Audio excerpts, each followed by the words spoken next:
All right, we have already formed a quorum. It is also time to start. I call the meeting to order. At today's meeting, we'll continue to elect the chairman and deputy chairman of the House Committee for the session 2019-2020. Since the last meeting, I haven't received further information from the Electoral Commission nor the Secretariat. In other words, you have written to the Electoral Commission in order to get additional information about security measures. We haven't got any information in that regard. We have got 2 new letters from members, and they've been tabled and related to the election. Dr. Kiki Kwok, please. Thank you, presiding member. I've written a letter to the House Committee chairman. I think you all recall that something happened last week, and it was most encouraging for everybody in Hong Kong. Anglia Ruskin University in the UK withdrew an honorary degree involving our member, the former Honorable Dr. Junius Ho. Well, I think it should not have much to do with the legislature. However, earlier on, I moved a motion in relation to Junius Ho. I would like to condemn Dr. Honorable Junius Ho. I think everybody would think about the terrorist attack on the 21st of July whenever you talk about Junius Ho. Collusion between the triad and the police, the white-clad attackers in Yuen Long, among other things that distress us. For my motion, I think as a result of the very encouraging news last week, the Secretariat asked my assistants to do something about it, and I think this is reasonable. That is, I need to take out the reference to his title as a doctor from my motion. I think this is necessary. This is because in Hong Kong we have already got too many bogus doctors. But previously he was a genuine holder of a doctoral degree.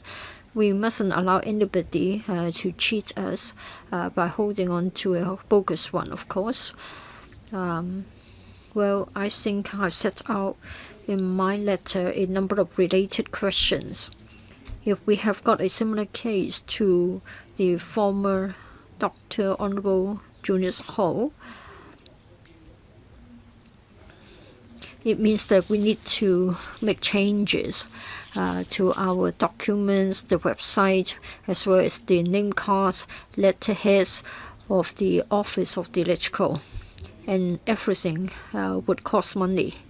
Now, the former Dr. Honorable Junius Ho had his honorary degree withdrawn, and there are financial implications. We are concerned about that. Of course, the Electoral must be transparent and accountable.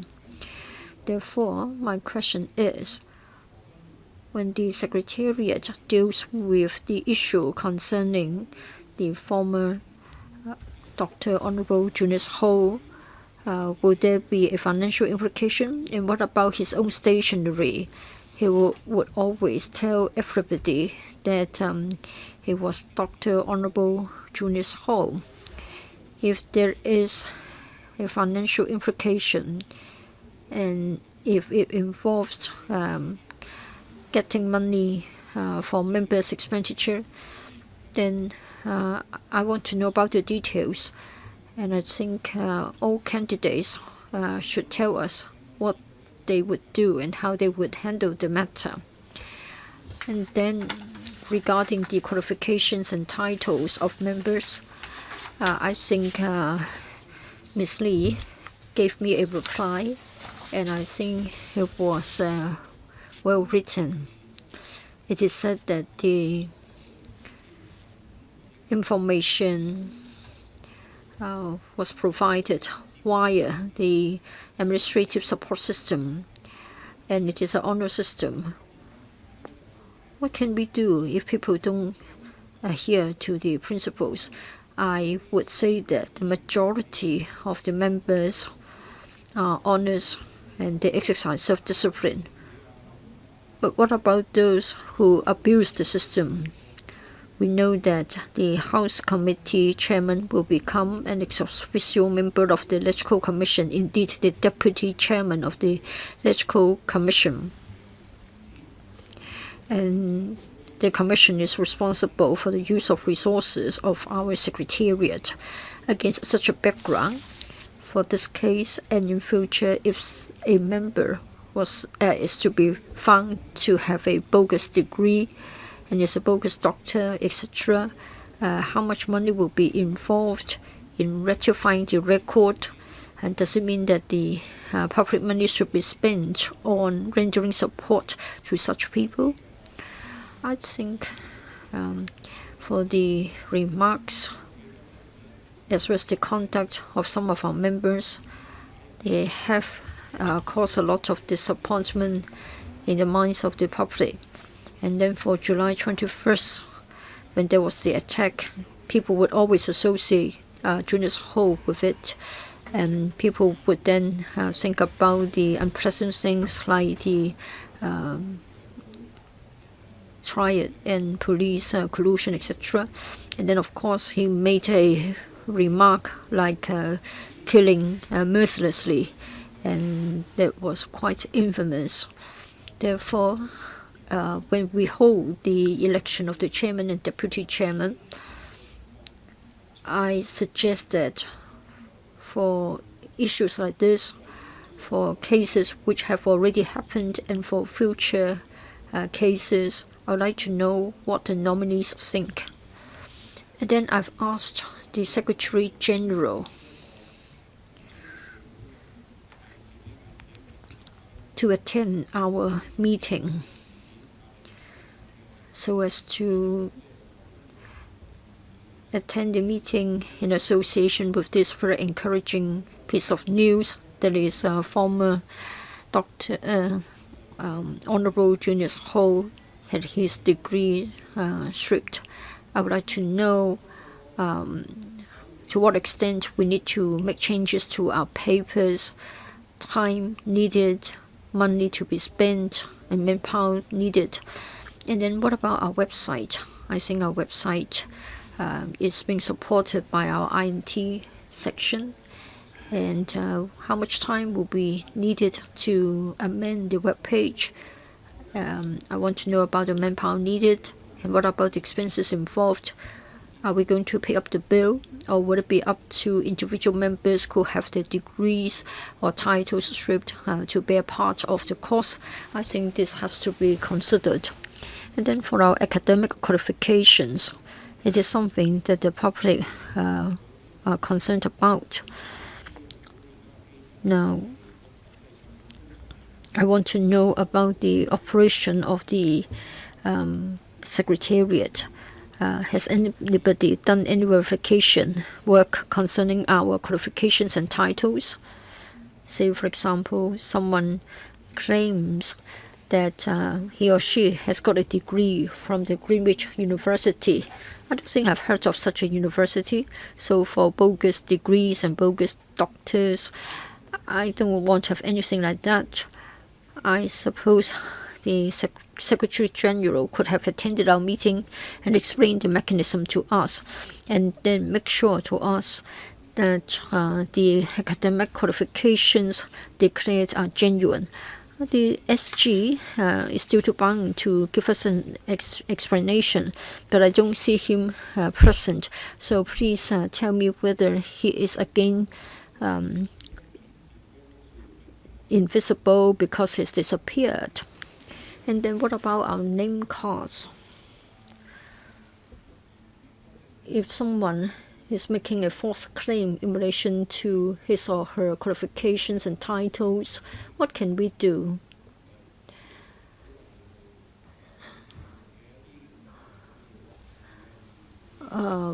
what about name cards and papers bearing the titles of being a doctor? And if electrical funds have been applied for, that's public money.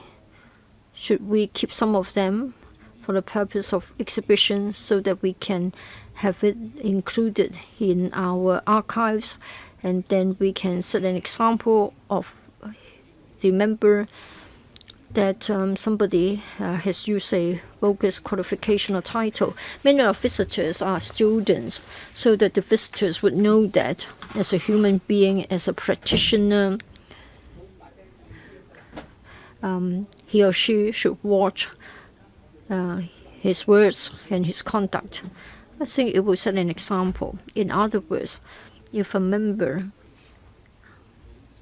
have a member here, then this member should take responsibility of his or her conduct.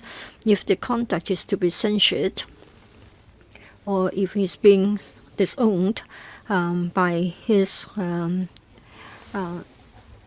mater, then we need to make an example of that. Perhaps we can show a photograph to say that this person used to be a doctor and he did something, and so his degree has been withdrawn. So we can set an example both for positive features and negative features. So perhaps we can use this as an example to teach our young people what they should do. So we shouldn't get involved in attacks like that on the 21st of July, or get involved with the trials, or do anything that would cause anger and sadness in the minds of the people of Hong Kong. Before we go on, I think perhaps President or presiding member, please ask the Secretariat to tell us why the SG is again absent.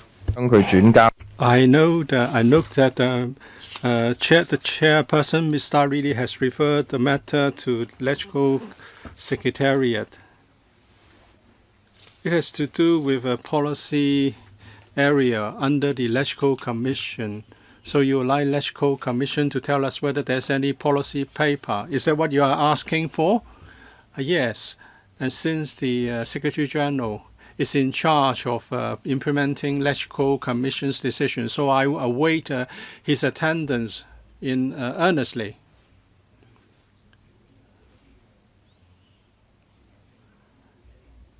And perhaps the Secretariat staff can also provide us with some background information.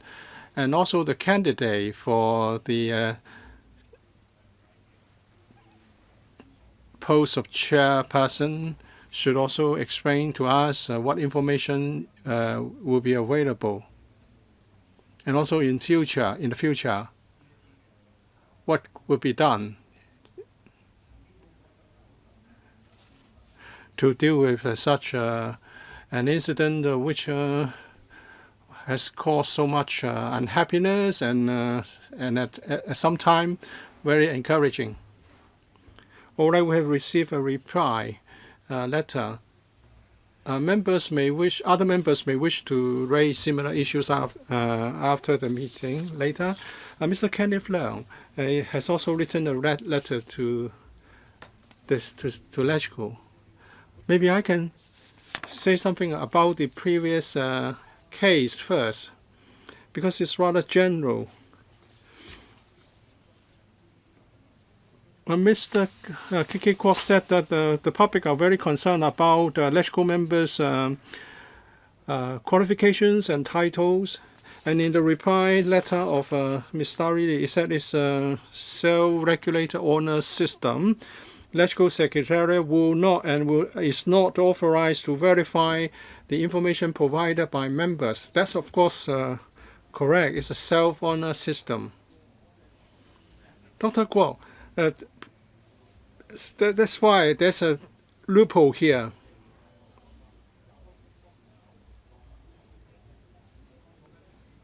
When the current president stood as a candidate for the post of LegCo president, there was no regulation on the declaration of nationality of candidates. And there was subsequently a change, and that is in future election for president of LegCo, there will be the need to complete a declaration to make a clear declaration of, and if a wrong declaration is made, there may be criminal consequences. As Mr. Lee has said, the House Committee is not empowered to check the information provided by members or to verify the information provided by members. And we are not authorized to look into whether the information provided is misleading or wrong. We have a committee of members' interests, which will look at declarations made by members. I would like to know whether the committee, the CMI, would cover this issue. Maybe the terms of reference of CMI should be extended to cover such matters apart from conflict of interest. And also, is there any subordination relationship between the CMI and the House Committee? Mr. Kwok, maybe you can ask our clerk or chairman of CMI to respond to these questions. Who's the chairman of CMI now?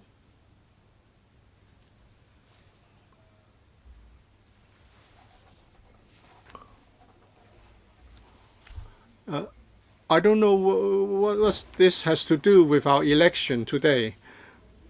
Well, because their terms of reference are limited in scope, the candidate should tell us clearly that when it comes to the agenda setting, and with agenda setting, I find there's a problem. For example, sometimes they cannot do anything. For example, when will the PAC report be tabled at a council meeting for discussion?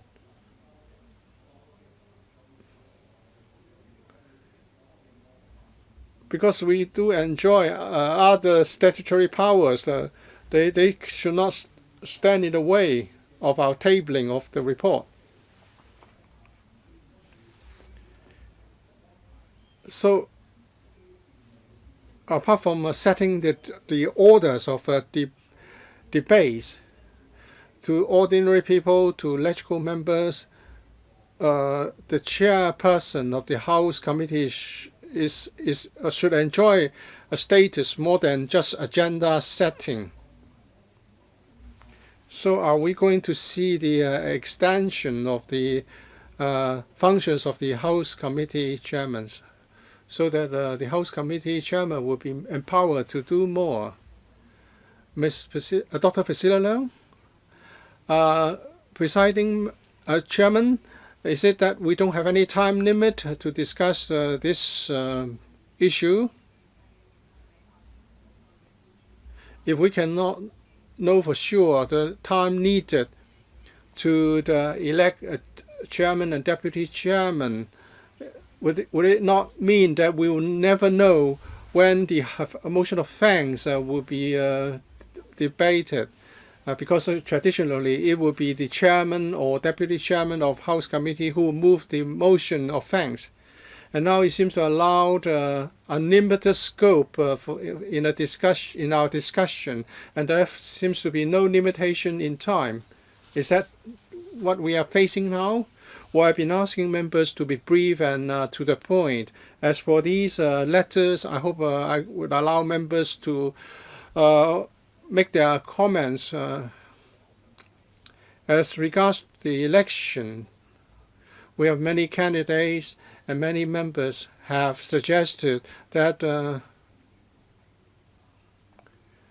since the House Committee chairman is the ex-officio deputy chairman of LegCo Commission, and I would like the LegCo Commission to give us some information to facilitate our debate.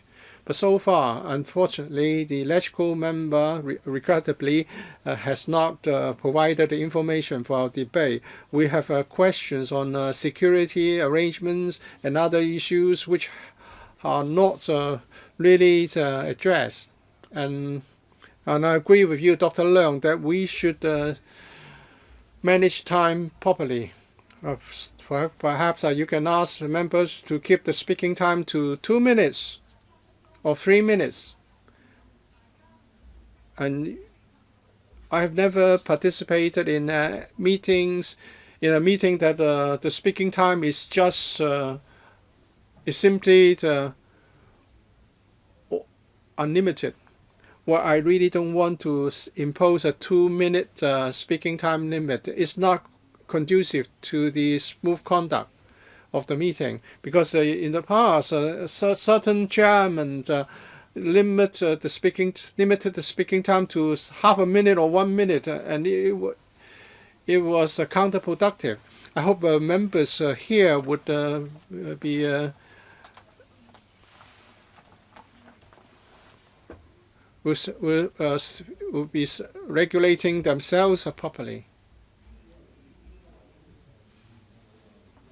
Well, what do you mean by some speeches are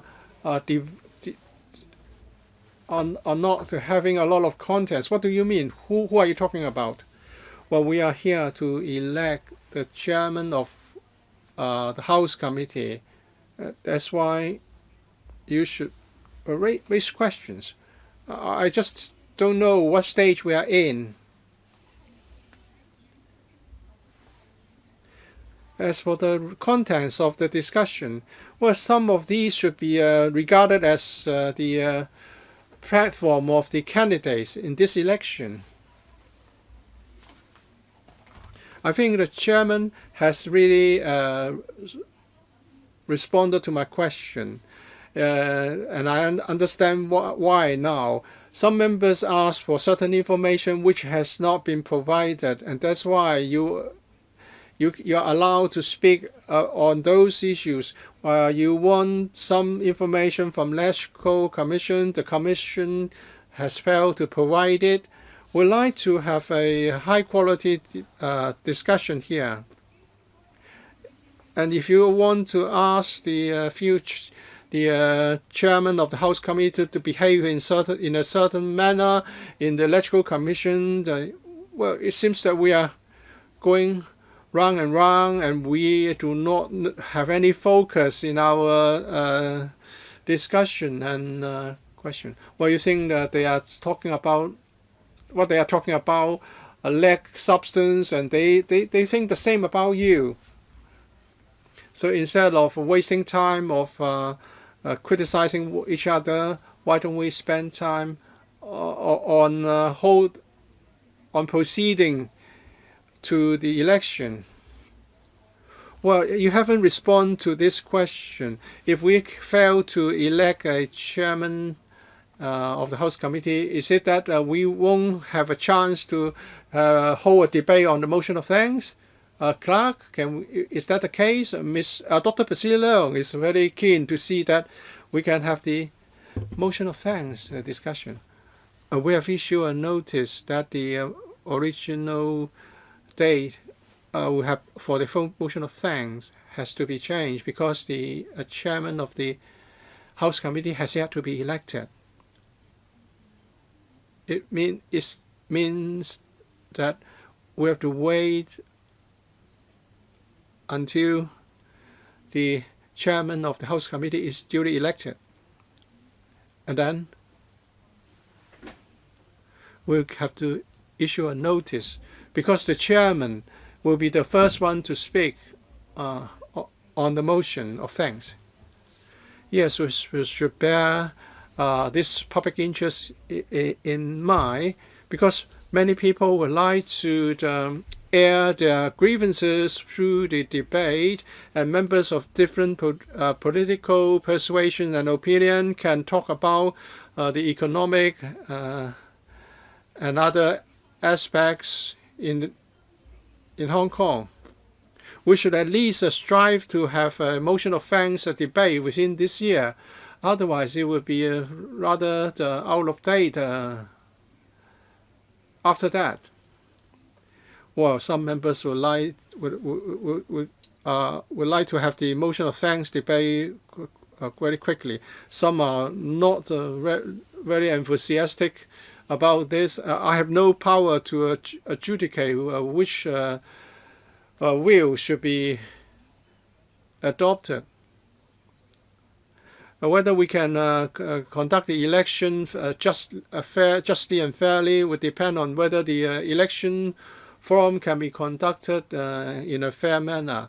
Some members have questions about security matters, and today that some members also raised the issue of members' qualifications.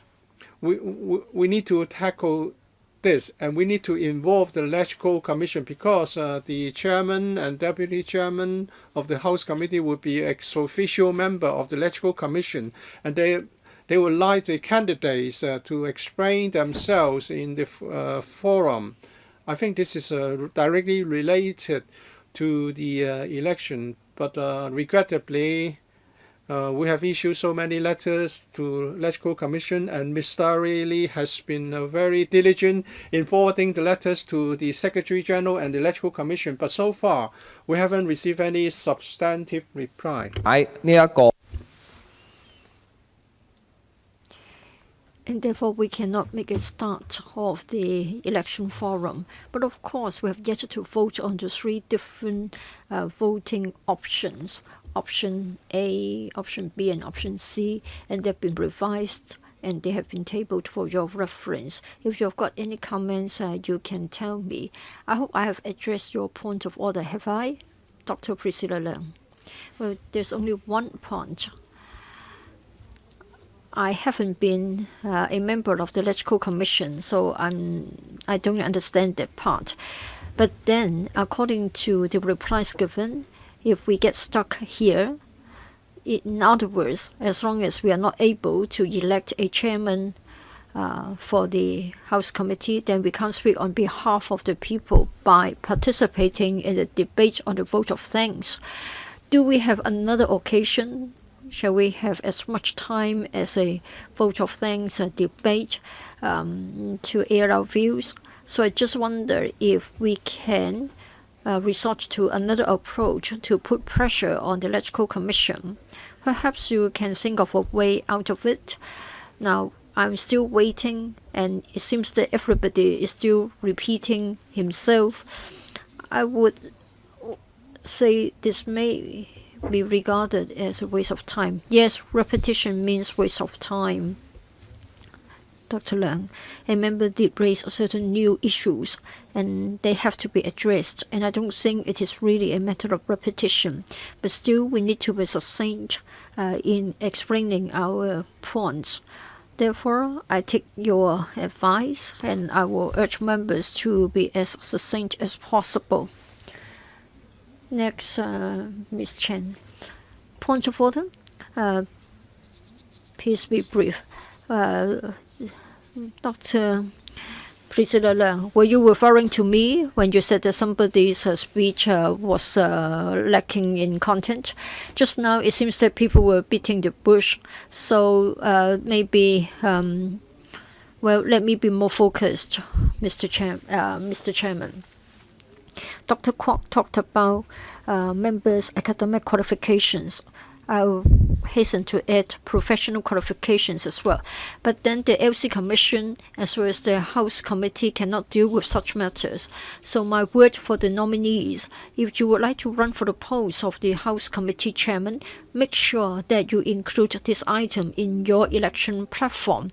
That is, are you going to revisit the topic, say for example, enlarging the functions and powers of the LC Commission? But of course, understand that would mean that we need to amend the relevant rules of procedures. I need a direct reply from the candidates on this matter. Dr. Priscilla Leung. Now I finally understand what Mr. Kenneth Leung was driving at. Thank you, Dr. Leung. Well, I think his point can be put to the candidates directly. It is most relevant, but I don't think he should take up the time slot here. Now, basically, I understand your point. However, presiding member, I think it should be deferred to the election platform. We can have a lively debate. If somebody would like to criticize the LC Commission, do it at that time. Gary Chan, point of order.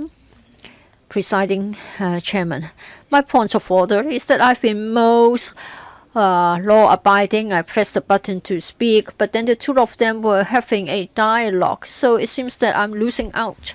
Well, I share your view. I find myself helpless. I have to keep myself. I have to keep listening to them. It seems that we are in different worlds. If the two of them have so much to exchange, as Gary Chan has suggested, why don't you go out and have the dialogue between yourselves? Ms. Tanya Chen. Well, just now we had Dr. Priscilla Leung against Mr. Kenneth Leung. And then as far as the queue is concerned, we have Tanya Chen, Chen Kin-po, Gary Chan before him, so 3 Chans. Now my question is regarding the non-attendance of the Secretary General. Presiding Chairman, this is my understanding. For the election of the Chairman and Deputy Chairman of the House Committee, it has been stood over from the first meeting. I have looked up our previous records regarding previous elections. Of course, every time we have a set of minutes regarding the session 2018-2019. It was item 8 on the agenda of that particular House Committee meeting. And under that, we have got officers in attendance. The first in the list is this SG. With his attendance, he can answer our questions immediately. Now, for this election, this is in fact part of the agenda of our first meeting. We haven't got our minutes.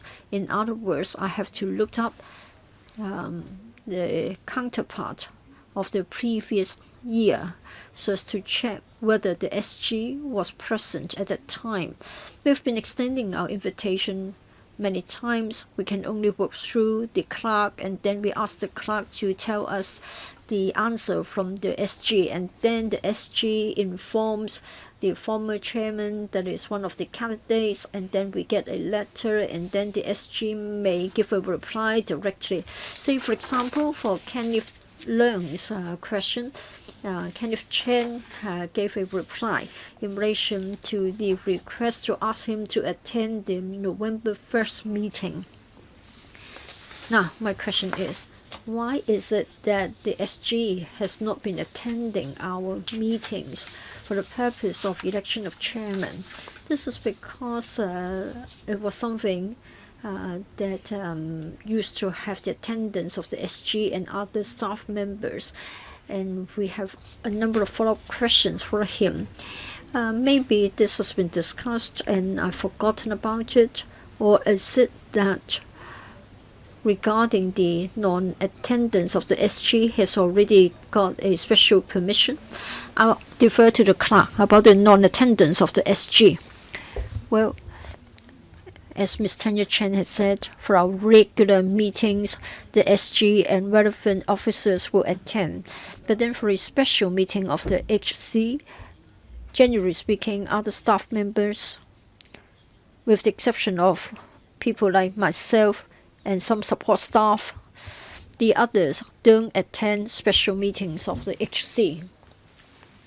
Well, presiding member, of course it is called a special meeting, but to me, I would say that we are actually dealing with an agenda item from the first meeting. So it's something like a continuation of the first meeting. So how come that we don't get the same arrangements?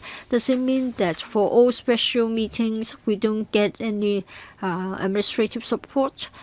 We have special meetings from time to time, like the one about the Palace Museum or the one about the West Kowloon Cultural district, etc. I think there was a verbatim record, and then or perhaps one about the co-location of the immigration facilities. Now, SG has written back, but then that's mainly about information arising from a meeting already held.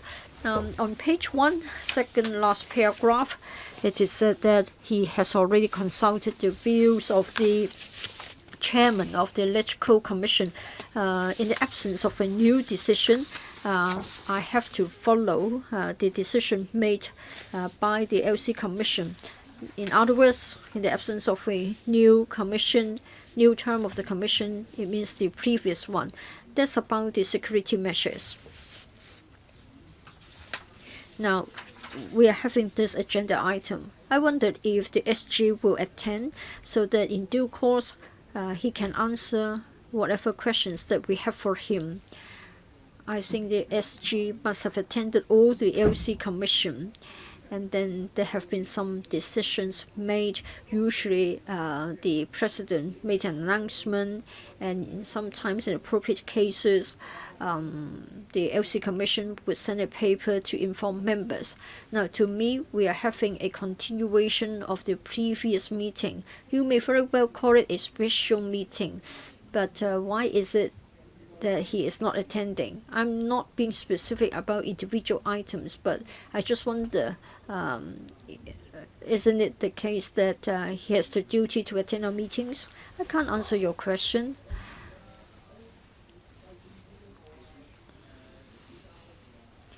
The Secretariat will refer our views to the SG. Let's wait and see if he will change his mind and choose to come. Next, Mr. Gary Chen. You have pressed the button to speak for a long time. Thank you, Presiding Chairman. I agree with you as to what you said a moment ago. This meeting is only about the election of chairman and deputy chairman.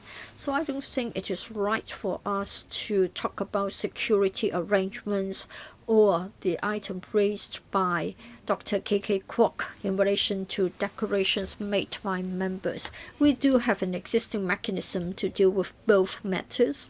Of course, I understand that some members are concerned about security measures here. This is totally understandable. However, I don't think it is right for us to have it handled or discussed at today's HC's meeting.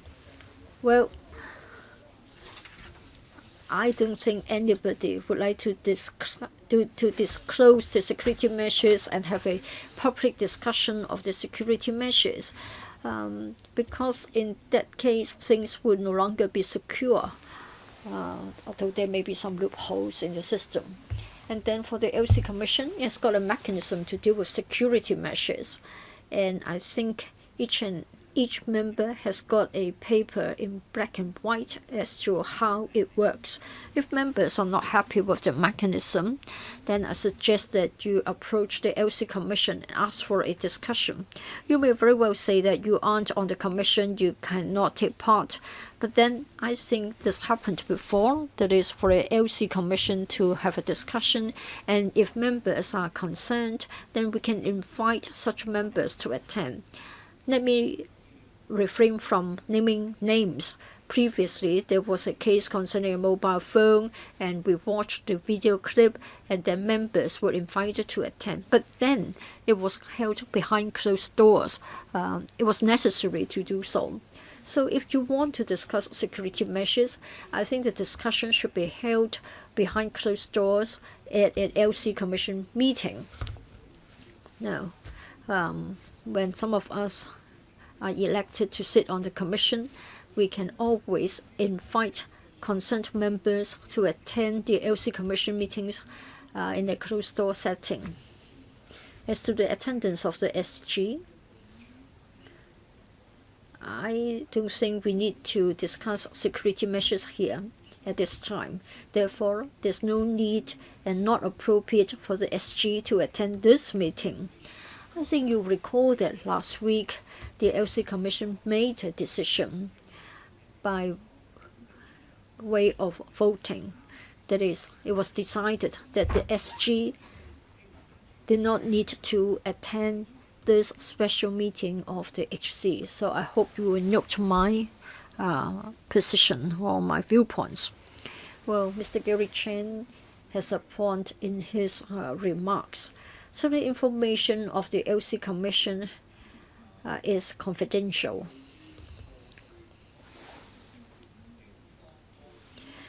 In the past few months, the police entered the LC complex a number of times to enforce the law, and we are also concerned about the security measures in our vicinity. I think we want to understand the policy, and it is something we can discuss about. I think the candidates may want to state their positions before we vote on the nominees. Some members have asked the LC Commission to provide whatever information that can be disclosed. I think it is debatable as to whether everything should be kept confidential. As to what can be disclosed without jeopardizing the interests of the LC is indeed something we can discuss. And then the candidates must tell us what they think. Mr. Chen Kin-po. Well, the LC Commission was set up under CAP 443 to deal with the LC complex as well as the operation of the Secretariat. For the House Committee, it is about the arrangements for the business of the LC meetings. So we're talking about the powers and functions of the LC Commission and it's something outside the terms of reference of the HC. As you have explained, since the chairman and deputy chairman of HC will become members of the Electoral Commission, therefore they would like to have a discussion on the matters concerned. Or maybe you can put questions to the candidates in the forum. That would be the correct approach. Chairman, there's only one agenda item. Election of chairman and deputy chairman of the HC. We have spent 11 hours in 3 meetings.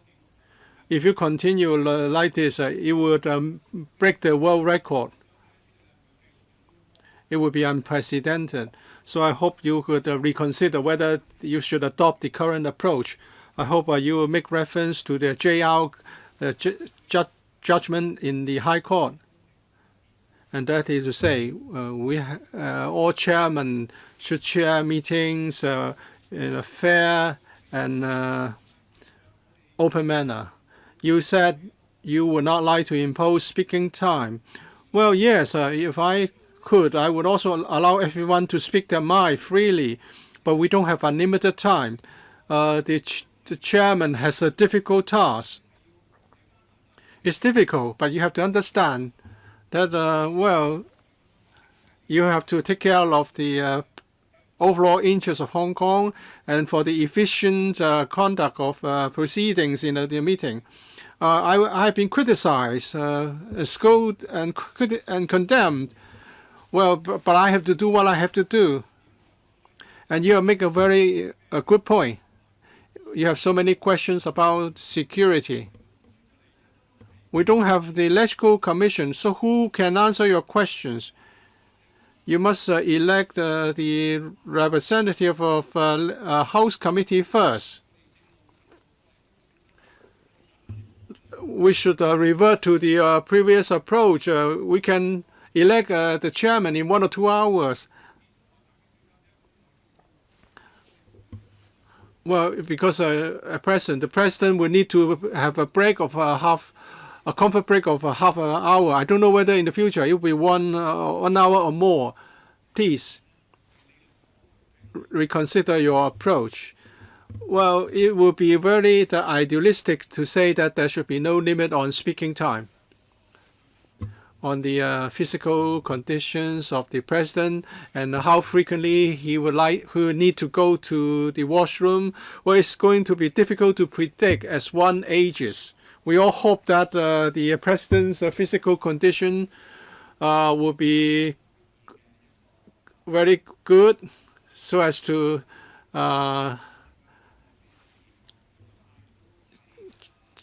preside over the meetings. I think he's in good health and he doesn't really need to go to the toilet every half an hour.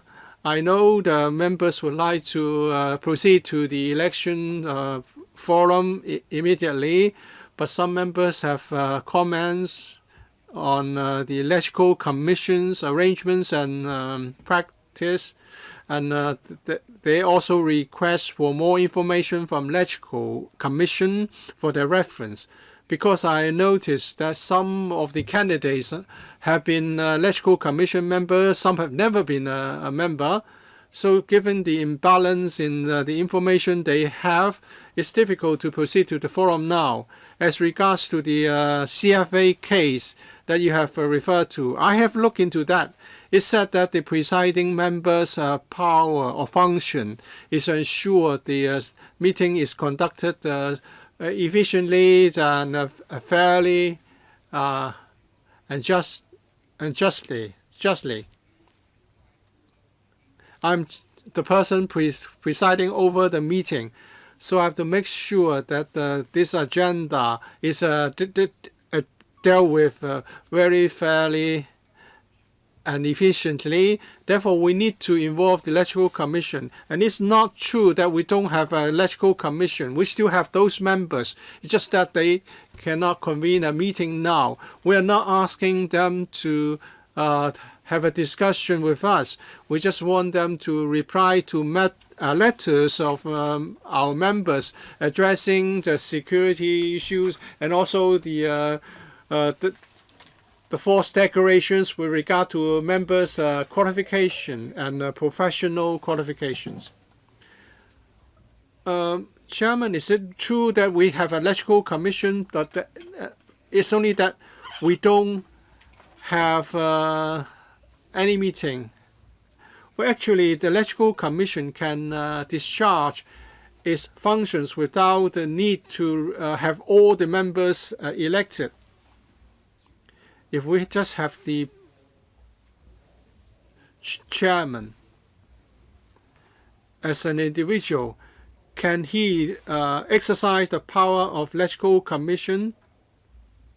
My reading of the requirement is that you don't have to have all the members in place. The electoral commission can still ask someone to exercise the power on its behalf. So the president, Mr. Andrew Leung, is the chairman of the electoral commission. Can we say that Mr. Leung is electoral commission? It's in the electoral commission ordinance. The legal advisor has previously advised that I'm talking about electoral commission chairman. Let me explain first. Please let me have the legal advice that we have obtained with regard to the functions and powers of the House Committee chairman. Sorry, I was talking about electoral commission. Yes. Just be patient. Let me finish. I hope he can stay to listen to me. With regard to the functions of the House Committee chairman, we haven't elected the new chairman. So the incumbent chairman is only responsible for the election of the new chairman. And before that happens, the House Committee chairman cannot handle other matters falls under the purview of the House Committee. As the incumbent House Committee chairman will be in office until a new one has been elected. It seems that there is no reason to believe that the existing House Committee chairman is barred from giving some administrative duties, such as giving the certain directions or views to the electoral commission. And that is to say, even though we haven't elected a new chairman of the House Committee, according to the legal advisor, under appropriate circumstances, some administrative functions can be discharged. For example, giving directions to the Secretariat and circulation of papers, etc. And some members have written to the Electoral Commission, and therefore they can administratively issue replies to us. It can be done. It's not that we have a vacuum in the Electoral Commission. So if members agree, I will once again appeal to Electoral Commission to answer our questions expeditiously. Have I answered your questions? Not exactly. I was asking whether the president can exercise all the powers of Electoral Commission. Not what you are talking about, actually, Mr. Kwok. The president of Electoral is the ex officio chairman of Electoral Commission, so he's not an elected chairman. He was elected as president at the start of the 5th term Electoral, and according to the ordinance, he is the ex officio chairman of Electoral Commission. Your question is whether he can exercise the power of the Electoral Commission without other members of Electoral Commission. I'll ask legal advisor to respond to that question later. Mr. Leung Yiu-chung, the questions raised by Dr. Kwok Ka-kai has never been a concern of mine. But I'm more concerned about the reply given by Ms. Starry Lee, the existing chairman of HC. It's an important point. Information on members' qualification has been listed. It's a self-honor system. The Electoral Commission, Electoral Secretariat will not and is not empowered to verify whether the information provided by members is accurate or not. I used to accept this suggestion, this will. But now, sometimes some members have doubts about the background of some other members. When I chair or preside over the election of the president of this council, many people, many citizens were concerned about the nationality of Mr. Leung. Although Article 71 of the Basic Law states clearly that the president of Electoral will be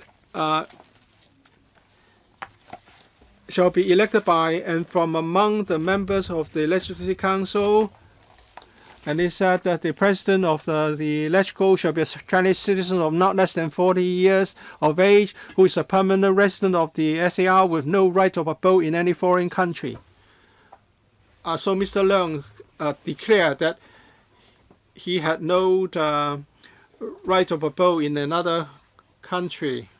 And then he subsequently produced documentary evidence.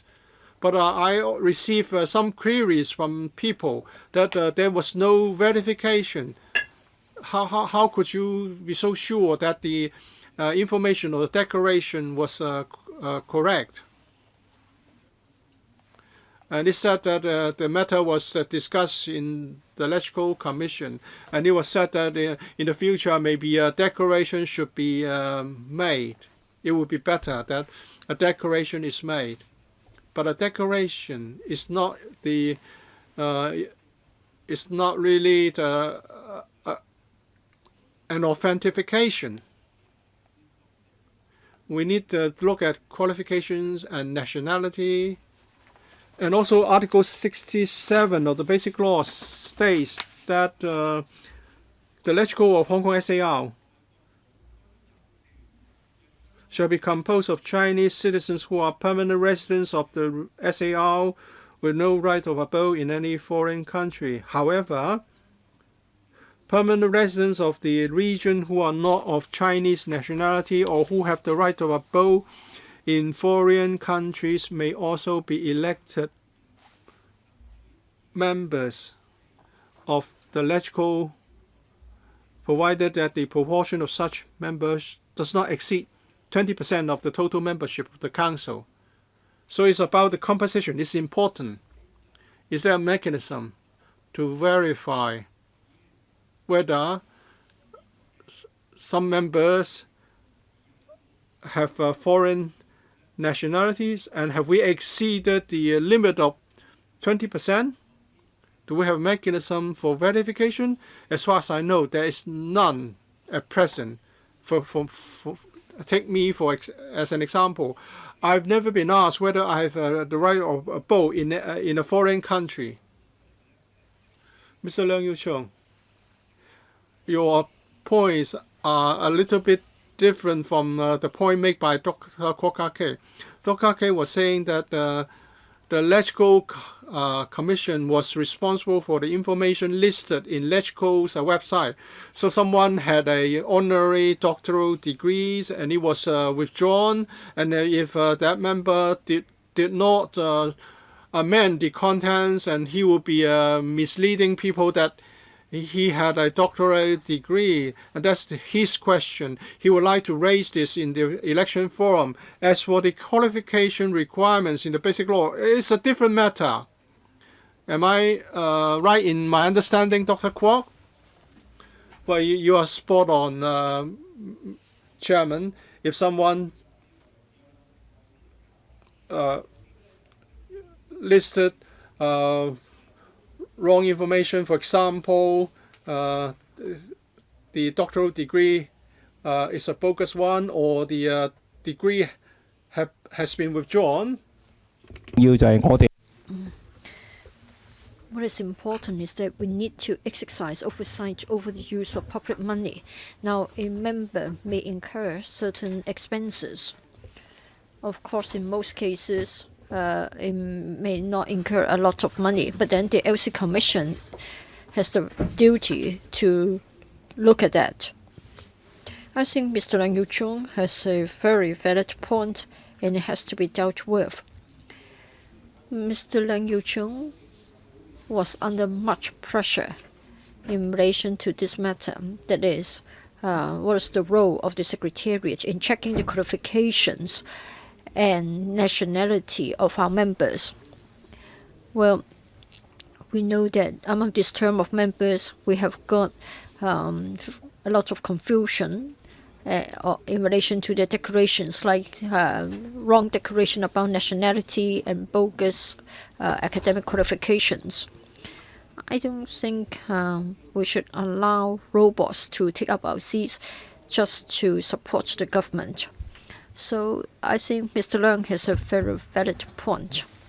All right, a few points here. Mr. Leung Yiu-chung hasn't finished, but then Jeremy Tam and one other member raised their hands to raise a point of order. Meanwhile, the legal advisor has been most helpful. She has arrived, and she will tell us about the powers and functions of the president, while the LC Commission hasn't been returned. Well, for the LC Commission ordinance, it is about the powers and functions of the Commission as a whole. For the LC President being the chairman of the LC Commission, well, I've read the LC Commission ordinance, but I don't think it has been specific about the powers to be given to the chairman of the LC Commission. For Section 15, it says that the Secretary General is the chief executive of the Secretariat, and he's responsible to the chairman in relation to the operation of the Secretariat. So this is the only place where we single out the chairman of the LC Commission.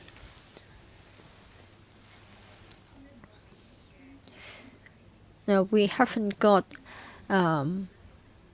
new members for the new session.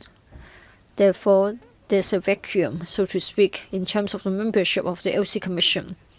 For the LC Commission to carry out any work, it requires a quorum of 4.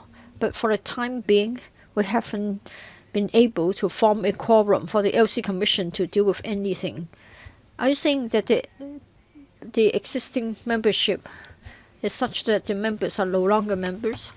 Yes, there were 10 members, but then their term of office expired on the 25th of October. We have to elect new members, but so far we haven't elected the new members for the new session. All right, Mr. Leung, Kenneth, I think the question has been clearly answered. So let's go back to Leung Yiu-chung. He'll continue to speak. After you have spoken, I'll give the floor to Ted Hui. But Jeremy Tam and Kenneth Leung would like to raise a point of order. Leung Yiu-chung, would you like to give way or you want to carry on? Generally speaking, we'll give way to points of order. Jeremy Tam, your point of order, please. Chairman, sometimes I think we need to fact check. I'm not sure what I say is point of order. ARU has withdrawn the honorary Doctor of Laws of Junius Ho. Which one? ARU, Anglia-Ruskin University. So that's the university involved. We can't rule out the possibility that he's got honorary doctors of other universities. Mr. Wong talked about a Lincoln University. What about Shame on You University? I'm not sure whether we've got such a university. If he has got an honorary doctor's degree from another university, then we can dispense with this discussion. Have you ever heard of that university? Well, Dr. Kwok talked about the honorary Doctor of Laws from the ARU. I think it's up to Dr. Kwok to fact check as to whether he has got a degree from other universities. If Mr. Ho has, then Dr. Kwok has to withdraw his comment. But so far I haven't heard that Mr. Ho has got another honorary doctor's degree. Kenneth Leung, a basic point has been raised.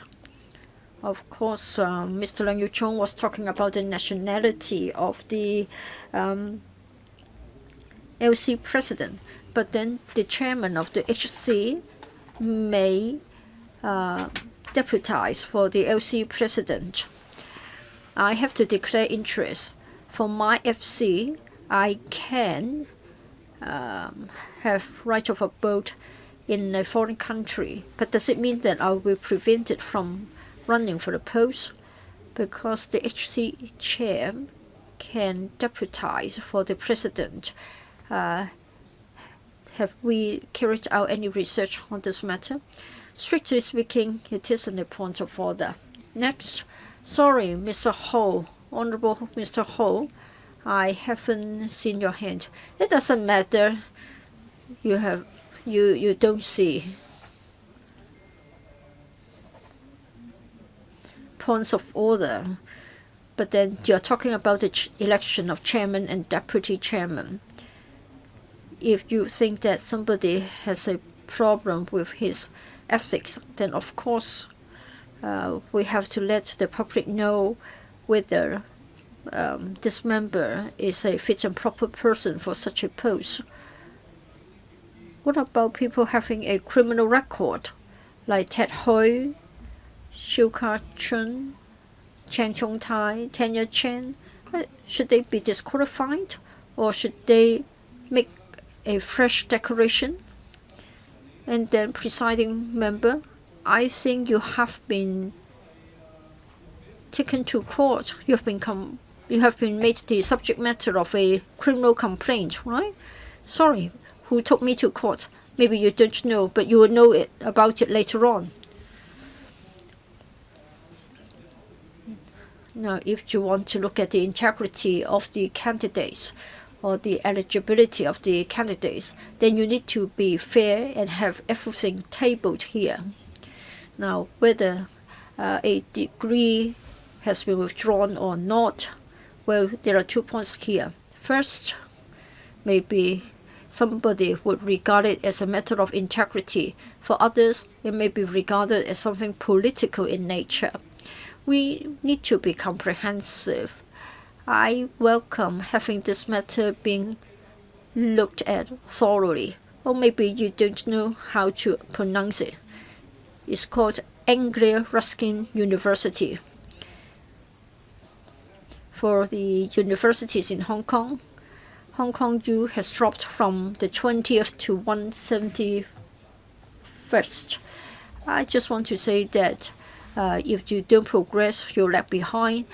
Just like when you are a student or when you are a human being. In Hong Kong, there are 4 universities being ranked within the first 355 universities. So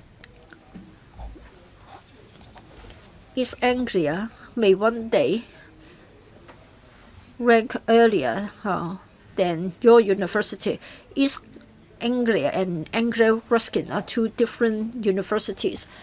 ARU is ranked between 301 and 350.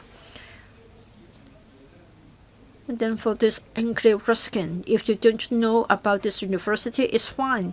If you are modest and try to ask questions, but you start to make cynical comments, then you really need to do some soul searching and try to see how you rank among us. I just want to share my observation with you. Thank you, Mr. Ho, for sharing such questions in depth with us. University rankings, the integrity, and whether something is a political issue. Yes, Mr. Ho. Well, for anybody studying secondary 1 would have the experience of electing a class monitor. I think we have never had something so bad like this, that you have been dragging your feet in the election process. If it is for substantive reason, then it's fine with me. But then you are the presiding the member. You are abusing the power given to you. Now, Mr. Ho's honorary degree has been withdrawn by the alma mater. You may say that it is a humiliation, it's an insult, but it's only a matter of judgment. Now, at this meeting, you are wasting our time. You are wasting taxpayers' money in conducting the election in this way. If I'm an instructing solicitor, though I'm not a doctor, I'm still a practicing solicitor. I will consider the bar list. I'll use Tipp-Ex to block out your name. Perhaps you need to examine this. Please look at my list to see whether your name is in my list. I'm not on your list. As to whether it's an insult, I'm sure the legal profession will arrive at their own judgment. Unfortunately, Mr. Ho has already deleted my name from his list, but I'm not sure what his list is for. But if he would like to say that while we are talking about the withdrawal of the honorary doctor's degree by Anglia Ruskin University, if we start having this discussion and it will make my life as a barrister difficult, then I would like to tell Mr. Ho, you don't need to worry. My legal profession will not be affected as a result.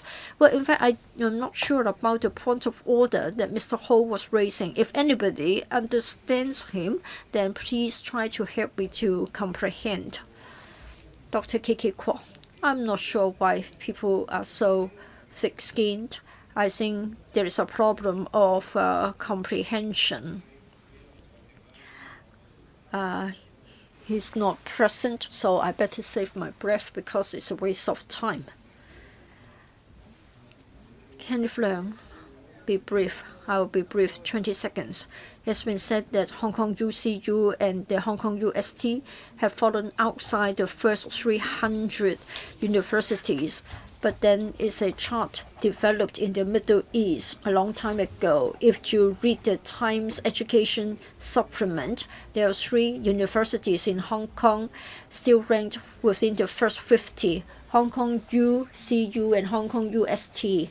I don't know why Jonas Ho talked about the university rankings. I cannot see the relevance. So let's not talk about the rankings of our local universities or the Anglia Ruskin University. Sterility, point of order. Indeed, it is a point of order. I have a query, and I urge you to come back to this election because you've digressed a lot. You had a debate and you had an exchange of views with members. I think you are dragging your feet as far as the election is concerned. On the 11th of October, I included the election in the agenda of the HC meeting. We weren't able to deal with it, and it was deferred to the 15th of October for the whole day from 9 till 6. We weren't able to complete the process. We spent half a day on the 3 options. And then on the 18th, we spent another couple of hours to have a discussion. We weren't able to go into the substance.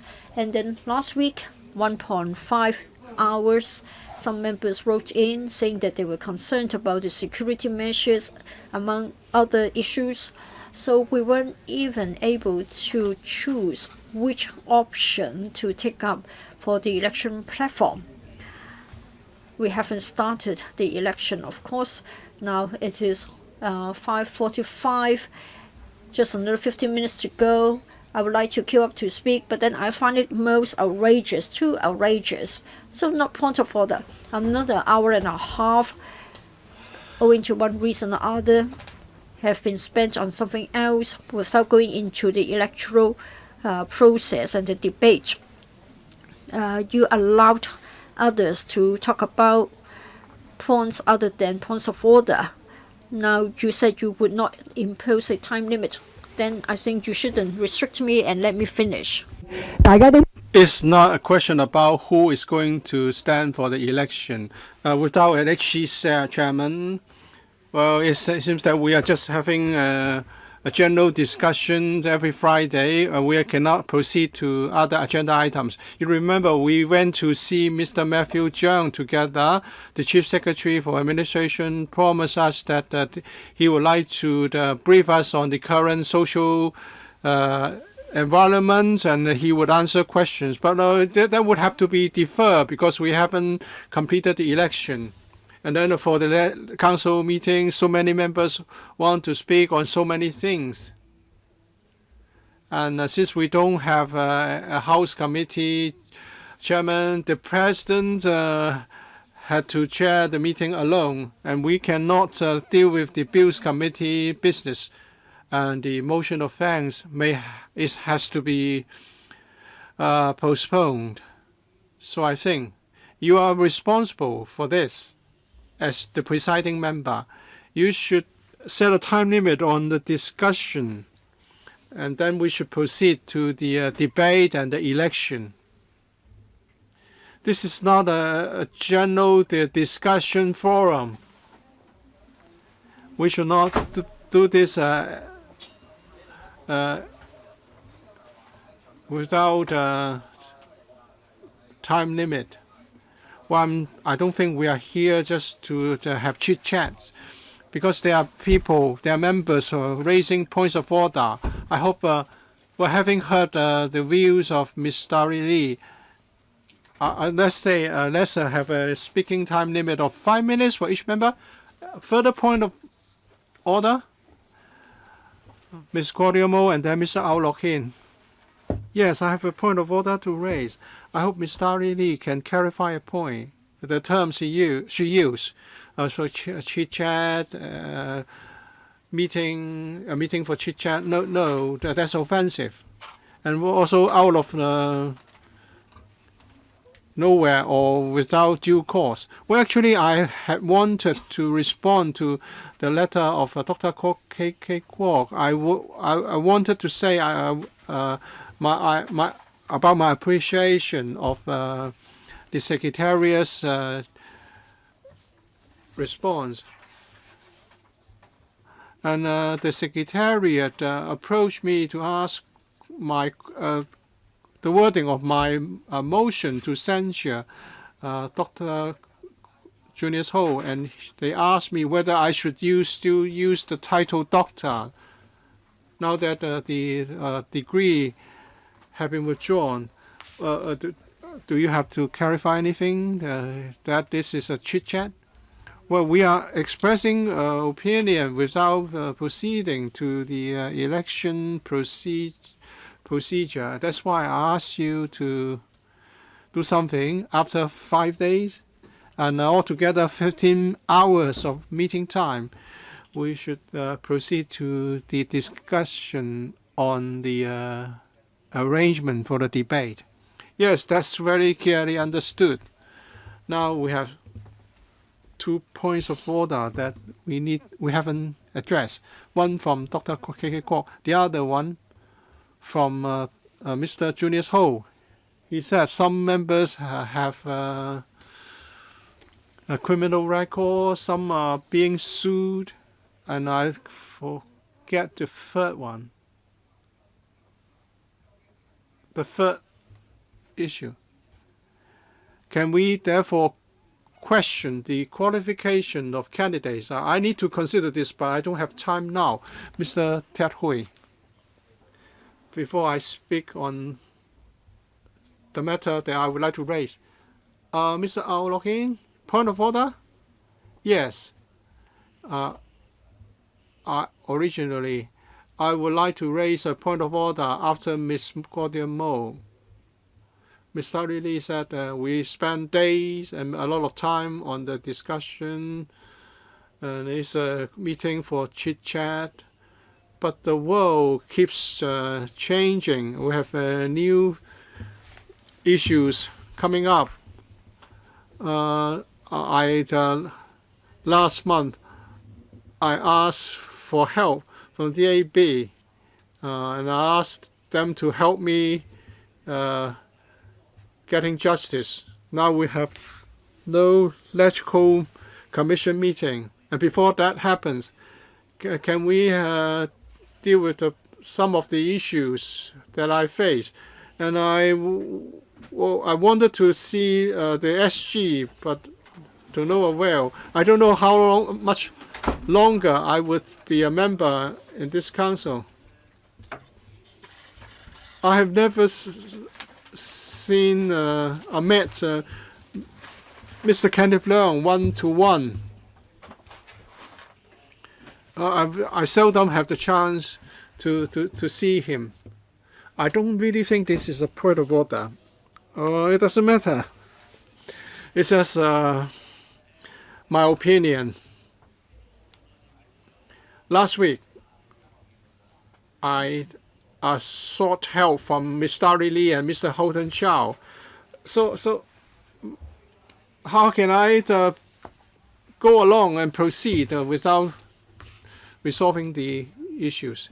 Well, they might have failed to respond to your request for help, but I have to remind you, it's actually the time for Mr. Leung Yiu-chung to speak. The next one is Mr.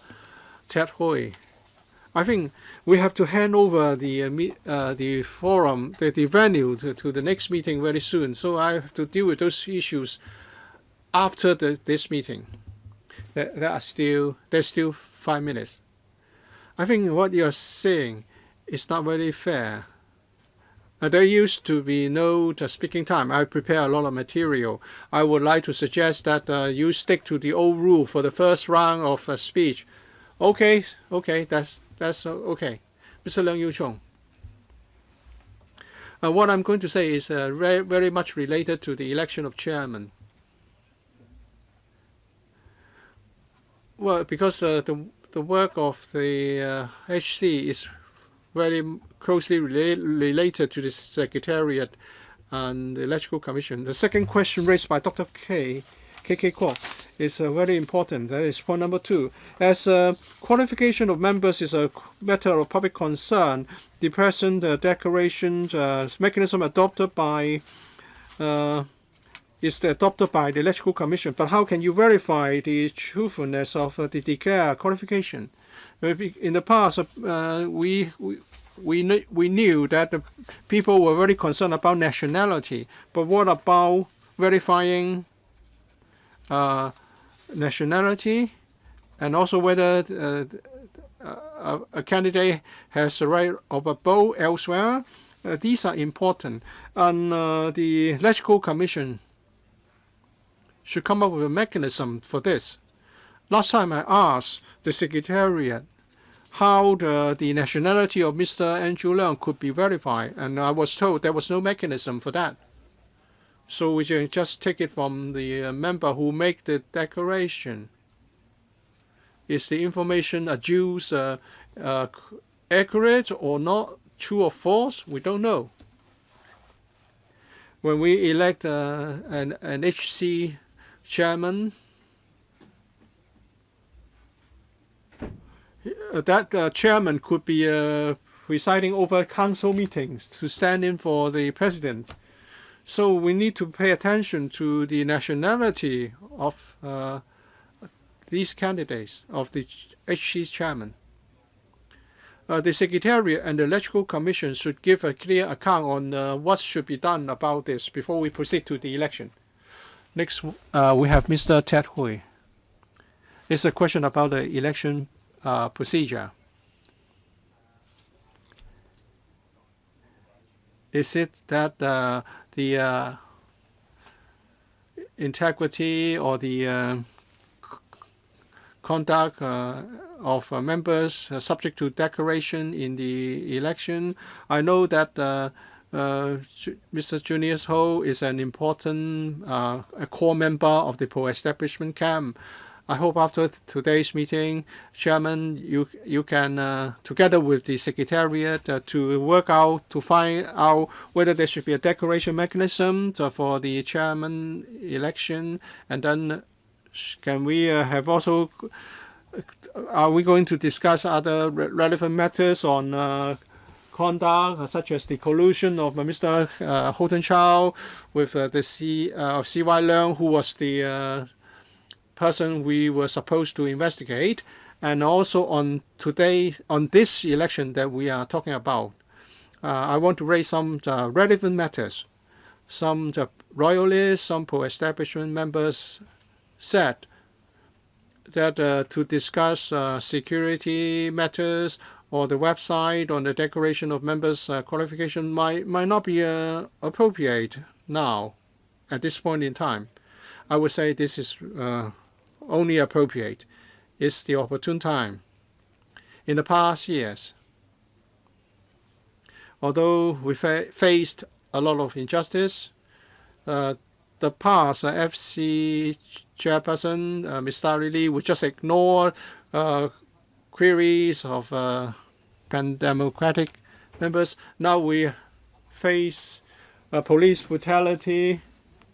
I want to clarify a point of fact. He said I as HC chairman, failed to address queries raised by or issues raised by Pandam. So that's perhaps you could clarify whether that's true as a matter of fact.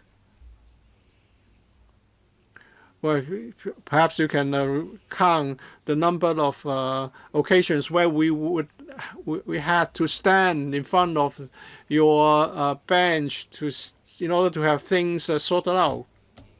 Well, that's when members misbehaved.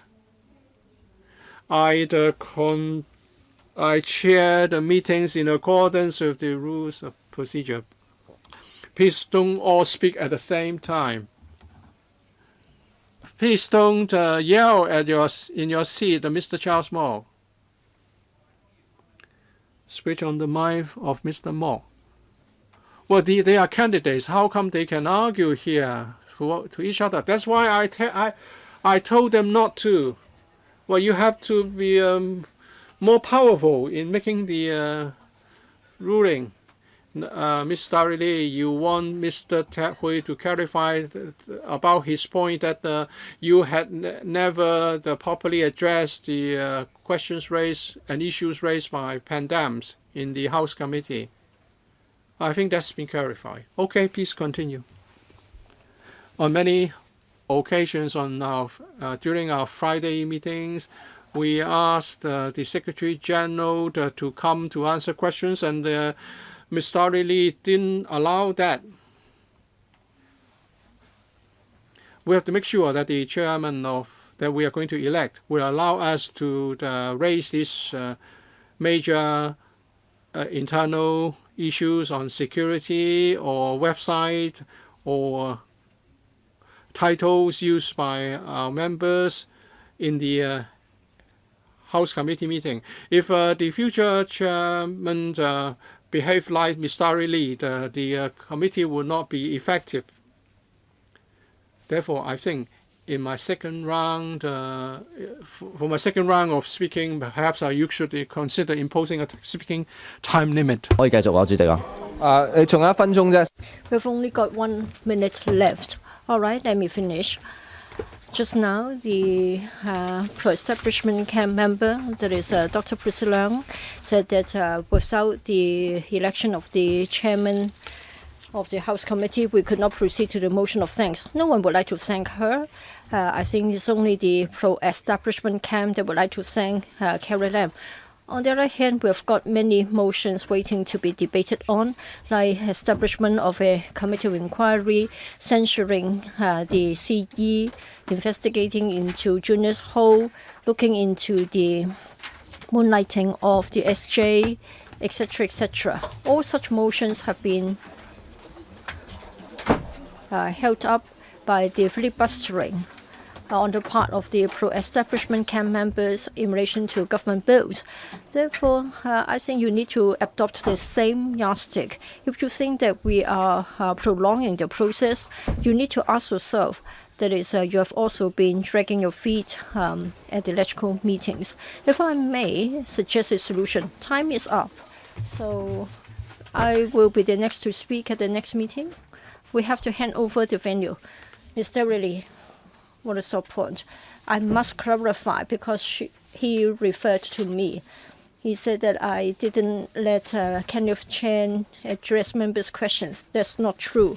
At the meeting on the 11th of October, I tried my best to let Kenneth Chan to tell us about his answers to our views on the security measures. So please don't misunderstand me. For vote of thanks, it's not all about thanking the CE. In fact, what is important is the debate. We've run out of time. So meeting adjourned.